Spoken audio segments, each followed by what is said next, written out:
Greetings. Thank you for viewing this webinar. My name is Dr. Hilda Billups, and I currently serve as the Director of the Webinars Committee for TACUSPA, the Texas Association of College and University Student Personnel Administrators. This is one of our pre-recorded webinars. In this pre-recorded webinar, we seek to learn from student affairs scholar practitioners. This webinar will be especially pertinent to residence life professionals. In 2024, Dr. Pietro Sasso and Dr. Bradley Wolfe published an article titled Living in the Ivory Tower, Stress and Coping Among Live-In Residence Life Professionals and Student Affairs on Campus. The link to the article will be provided in the description box for this video. Today, Dr. Sasso will join two of this year's Thomas Mormon Fellows, Mariana Caneles and Kelsey Dahlbeck, for discussion of this article. Allow me to introduce our facilitator, our scholar practitioner, and our graduate students. Dr. Anthony Edwards supports TACUSPA as Director of Research and as a member of the Webinars Committee. Anthony serves as an assistant professor in the Department of Educational Leadership and Technology at Tarleton State University. Anthony's teaching assignments include higher education leadership, higher education student services, higher education finance, higher education policy and politics, higher education history, and the Comprehensive Community College. Anthony's research agenda focuses on organizational change in higher education with respect to strategic planning, STEM education, higher education marketing, academic advising, and educational technology. Anthony has published manuscripts in the Journal of Higher Education Management and the HAPS Educator. In addition to chairing dissertation committees, Dr. Edwards supports student success as coordinator of the Higher Education Leadership Concentration of the Master of Education program in Educational Administration. Dr. Pietro A. Sasso is an associate professor of higher education at Delaware State University. His research amplifies the voices of college students through interrogating the themes of the college experience, student success, and educational equity in co-curricular spaces. He has over 100 scholarly publications, including 11 co-edited books and over 130 conference presentations. He has been recognized for his research with awards from the American College Personnel Association, ACPA, Association of Fraternity Sorority Advisors, AFA, Texas Association of College and University Student Personnel Administrators, TACUSPA, and Faculty Excellence Awards in Research, Delaware State University. He is currently a faculty research fellow with the Penn State University Timothy A. Piazza Center for Fraternity and Sorority Research. His co-author could not be with us today. Dr. Bradley Wolfe currently serves as the Director of Housing and Residence Life at Vincennes University. Throughout his 12-year career in residence life, he has served at institutions throughout the Midwest and Southern states. His passion areas are student development, staff training, and retention efforts within residence life. Currently, Dr. Wolfe and his family reside in Southern Indiana. Mariana Caneles is a student affairs professional currently serving as the student leadership specialist in the Department of Residence Life at Texas A&M University. She previously earned a Bachelor of Arts in Biology from Texas A&M International University and a Master of Science in Educational Administration with emphasis in Student Affairs, Administration, and Higher Education from Texas A&M University. She is also pursuing a doctoral degree in higher education at Texas Tech University, where she recently completed her first year in the program. Kelsey Dahlbeck is a higher education professional with a strong background in student engagement, student leadership, leadership development, and organizational management. Currently serving as student engagement coordinator for leadership at Texas A&M Kingsville, she oversees 120 plus student organizations, facilitates leadership development initiatives, and collaborates across campus to enhance student experience. Kelsey holds a Bachelor of Science in Sociology from Texas A&M University Corpus Christi and a Master of Education in Adult and Higher Education from Texas A&M University Kingsville, where she is also pursuing her doctorate in educational leadership. Her previous roles in campus activities, human resources, and community relations have honed her expertise in event coordination, volunteer management, and strategic communication. Recognized for her excellence in innovation, Kelsey is a Texas A&M University Kingsville Staff Award recipient, a TACUSPA Thomas Mormon Fellow, and a graduate of Texas A&M University Kingsville Aspiring Leaders Program. She is passionate about fostering inclusive and transformative student learning experiences that promote growth, connection, and lifelong learning and leadership. We're very excited to have each of you join us today. Now let's discuss the article, Living in the Ivory Tower, Stress and Coping Among Live-In Residence Life Professionals. All right, well, let's get started. So I have the first question. So it's, really simple. What made you interested in this topic and why is it a problem in student affairs? Thanks for starting off this, this conversation about this research. I think for myself and Dr. Wolfe, we kind of wanted to tackle this because he was supervising a lot of residence life professionals that worked in housing, and he was watching them, burn out and walk away. Um, and and I worked in residence life a long, long time ago, back in the Stone Age, it feels like, and that happened to me. I worked in residence life for 3 or 4 years, and you live where you work, and you're in this sort of fishbowl, as they call it, in student affairs, like slang. And and I burnt out, and it was tiring. And so we had sort of this shared interest in what this looks like now. Yeah, you have some great points. I just got off of living on campus, so I resonated a lot with the article. This is my first like off-campus job, so I've lived on campus I think for like 7 years, including when I was an undergrad, so I understand. The next question that we have for you is, what are some of your prior research on this topic, and why is that important for student affairs professionals to know? So I think my other research tends to look at undergraduate experiences. Um, and so while I've sat on a number of panels about supervising essay pros and other things like that, this was kind of my first research looking into professional contexts in student affairs and like the working conditions. Um, and so I think the thing that surprised me was this idea that you kind of do this and then you age out and you go do something else. Like all the participants talk about hitting this age wall, right? In your mid 20s or late 20s, and then you kind of walk away. Um, and so for me, it was the same thing for me. It was the same thing, for actually Dr. Wolfe as well, right? You just kind of hit this age wall and you feel too old to be there. Like you don't like, it's like the old guy going to like a nightclub, right? You feel like you're like, I'm a little creepy. I shouldn't be doing this, right?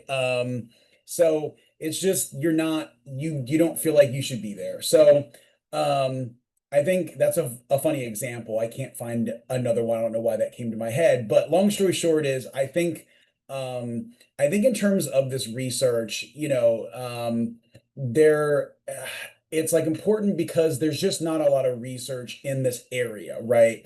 Especially related to how they burn out and what sort of coping strategies they use. Thank you for that. My question for you is, what were your research questions specifically? Yeah, so the research questions were specifically related to, what strategies are you using, and what sort of boundaries are you setting, and what's it like to live in, and work where you live, right? Those were sort of the, general broad summary of the research questions. And then like the interview guide obviously aligned with what we were asking them, in terms of like the research questions aligned with the interview guide that we used to conduct all the qualitative research.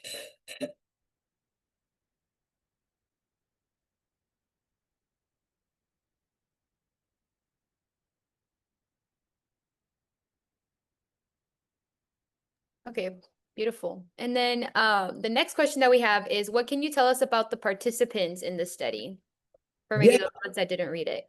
Yeah. So in terms of the participants, I think I actually have a slide here for that. So for the participants, right, we had believe 7 or 8. We had 7 participants. which for quantitative research is a lot. It's a solid amount for a smaller study. You think there are all of these people that work in residence life, but in particular, it was hard to get people to participate in the research, specifically because no one wants to talk about their anxiety and stress and their coping, right? And it's really hard to find people that have worked in the field for more than 3 years, right? And so our inclusion criteria was that you had to have lived in for more than 3 years, right? And so as we were gathering all the data, the struggle we had was we were like, well, maybe we just need to talk to new professionals, right, who are 3 years or less, because that's most of the people that still work in the field.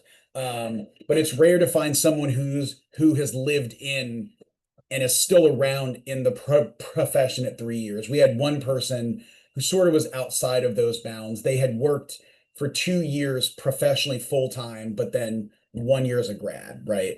Hardly in this sample. So the challenge is, it's kind of like a nuanced finding, but it's, the majority of the people that we had tried to talk to be involved in this research had worked 3 years or less, right?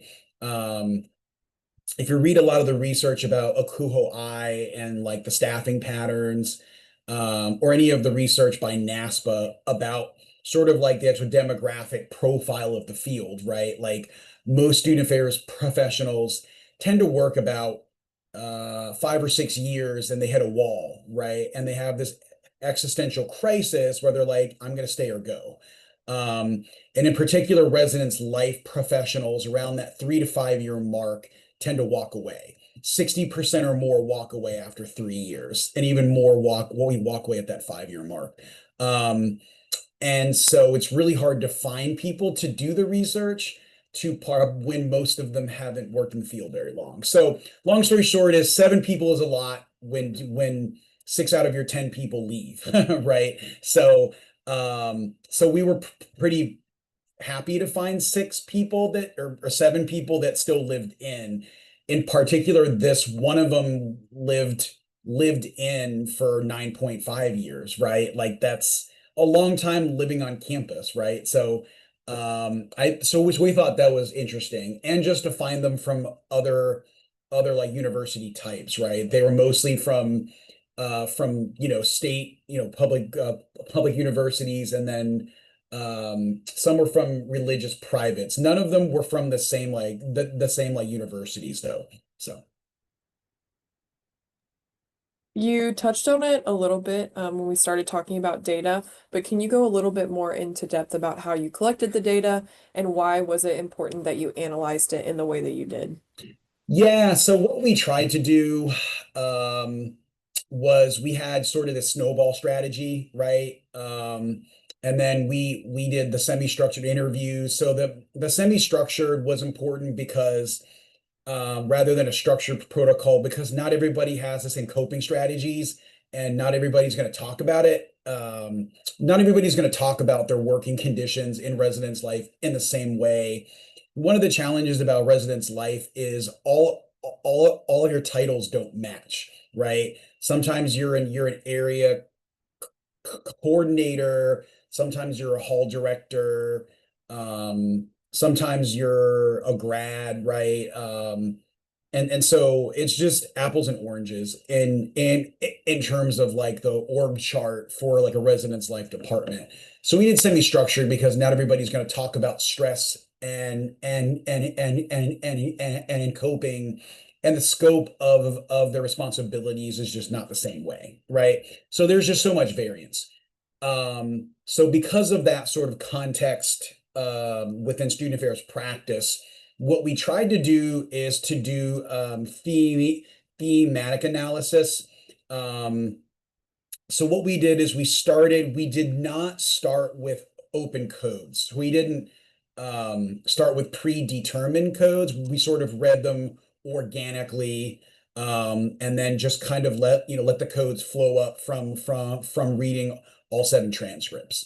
And then myself and Bradley to Dr. Wolfe read through and did consensus coding. And we read them probably 2 or 3 times each. We did 2 rounds, and then agreed on the final codes.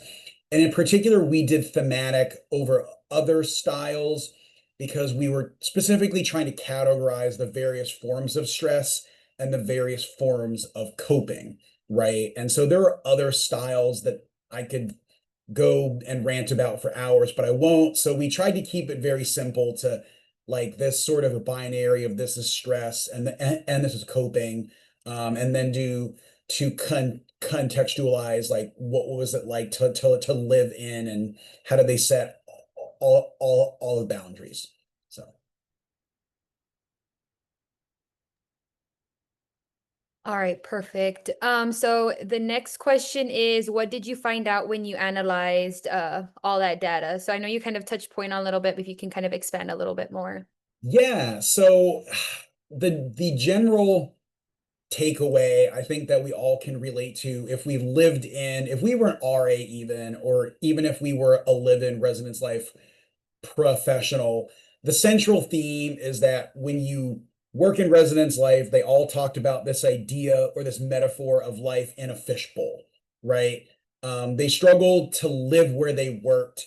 And I think in general, because this is a more like millennial sample, they struggled with, they wanted the work-life balance, and they wanted that compartmentalization or that separation of like, this is where I live and this is where I work, and none of them had that. And they really struggled navigating that, right? Even the person who had been living for almost 10 years struggled with that. And so it's this idea of being hyper visible, always being on, this idea of being like omnipresent all the time, and just always available not only to students but their peer staff members, right? So being on call, getting late night text because a washer and dryer broke, or maintenance staff is texting you or your supervisor. So it just made them feel like their life was compressed all of the time. And it just stressed them out, and they really struggled to find really healthy coping strategies. And they were just struggling a lot with with your burnout. The other major takeaway, specifically the major takeaway, is that all 7 of these people were thinking about leaving, right? The other takeaway is that I'd say 6 out of the 7 no longer work in the field, right? That'd be kind of like the follow-up study as to why they left, but all 7 were teeter-tottering on I want to leave, but I think most of them left by now.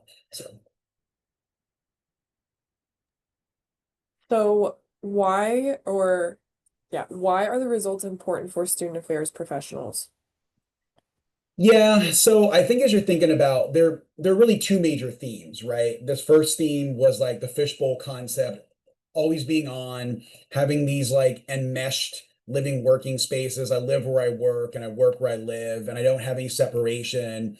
Students knock on my door, the residents knock on my door, my supervisor doesn't have any boundaries and is calling me. I'm on call, I'm responding to constant crises, I'm like hyper visible, everyone can see me all of the time, right? Especially if you're at a religious smaller private school, like 3 of them were, it was a real struggle for them. And just the like constant noise, the constant commotion, you don't feel like you have peace.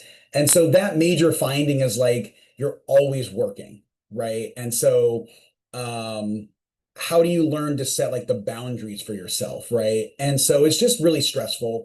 The other thing is that the other major takeaway, I think that's important for persons in student affairs practice, is that they really struggled to identify healthy coping strategies, right? Like some would play video games or go off like campus with friends or peers. They might have had a partner that lived off like campus, and that was their like escape. Sometimes one of them, their family lived not that far away, so they had this like escape room, right, or like a safe space that they curated themselves. or they would take like road trips and go somewhere. The hard part though is that when you're on call, you can only be but so far away, right, and so you can only go like say 3 miles or 5 miles away. So even though, and even when you're not on call, you feel like you can't go very far, right? Because you have a program that night, you have an event or other things like that. So they used a lot of like different coping strategies, but the major takeaway for like a lot of people is they struggled with it, right? And so those are the two major findings.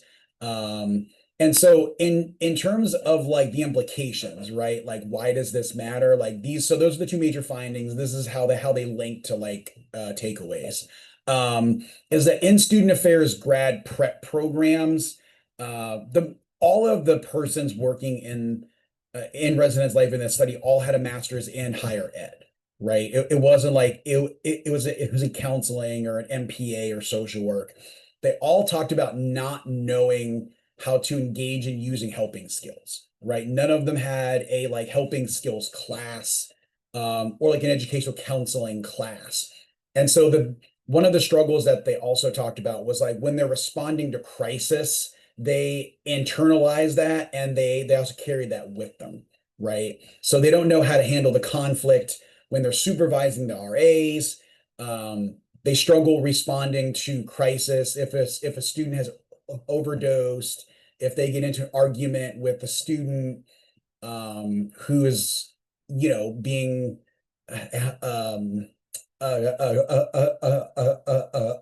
suicidal, or they're troubled, or they're at risk for a number of things, or they're drunk or high, like you never know, right?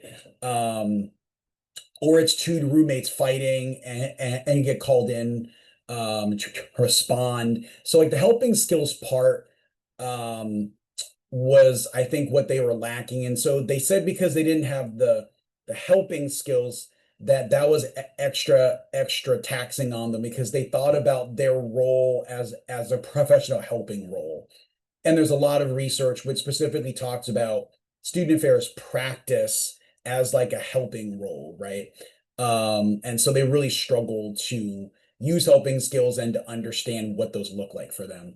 But they felt that the helping skills would also teach them how to set like healthy boundaries with their supervisors and their students, right? I think one of the things that, and I resonated with this in particular, is that they struggled to set like the boundaries, not only with their residents, right, but the RA staff they were supervising, the GA staff, as well as their fellow peers, right, and who worked in residence life, and their supervisors, right? And so you have this kind of circle of people around you, right, who you're always having to interact with on the phone or text or email.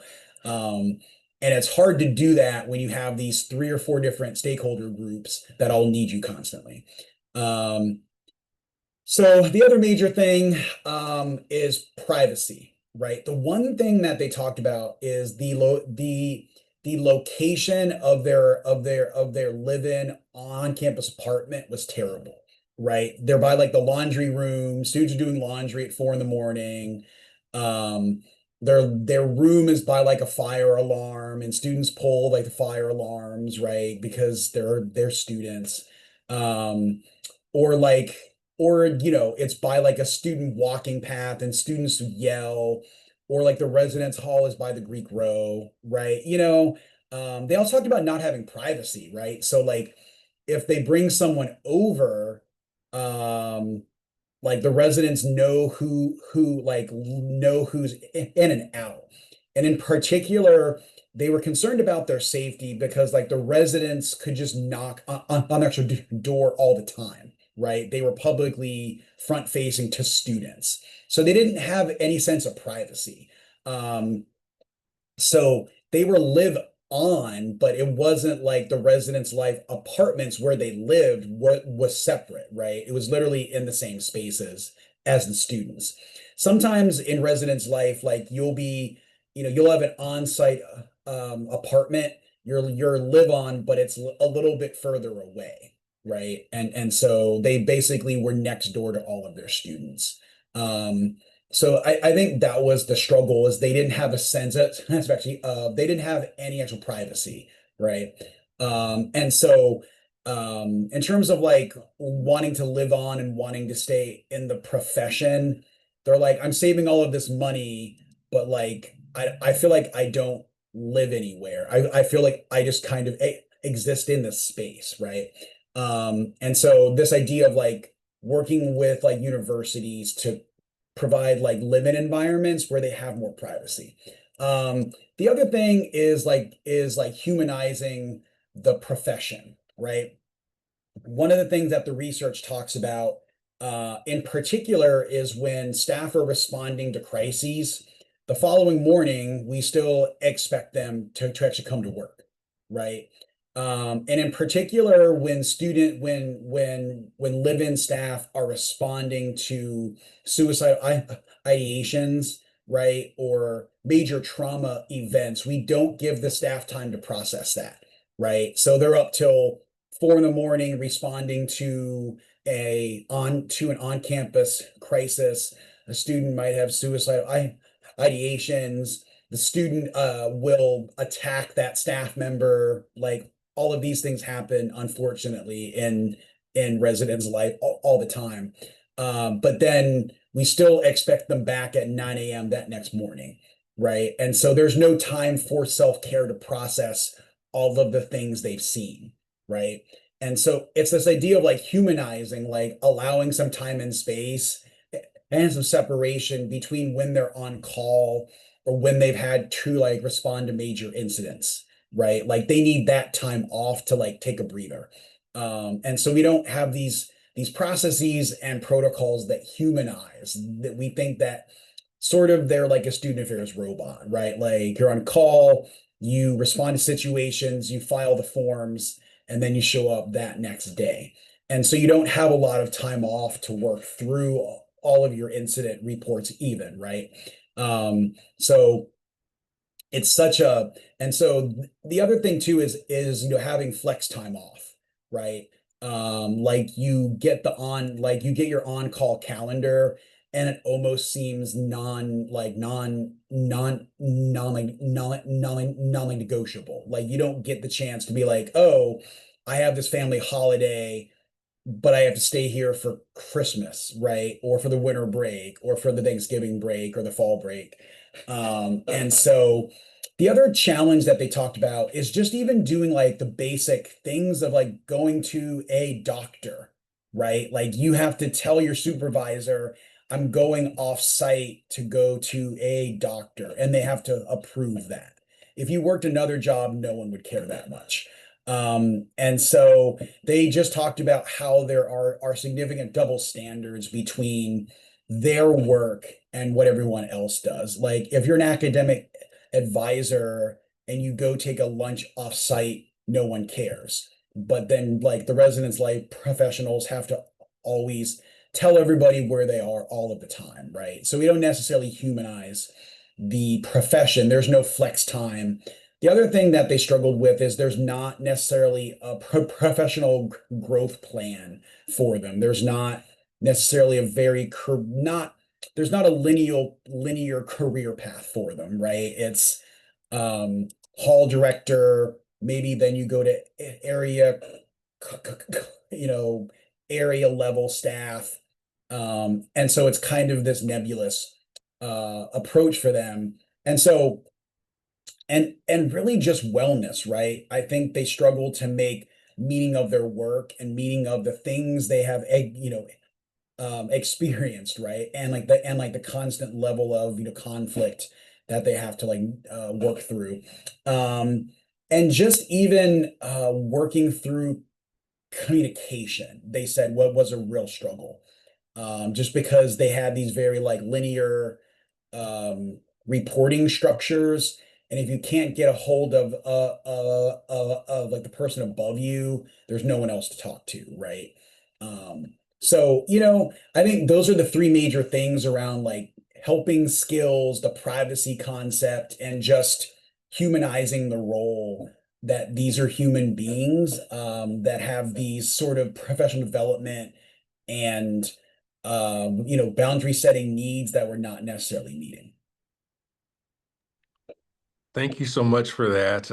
You mentioned that many of those professionals are no longer working in residence life. Do you have a sense for, maybe their next career? Like if are they transitioning to, other parts of student affairs, other parts of higher ed? What are your thoughts there? Yeah, a few of them were considering leaving.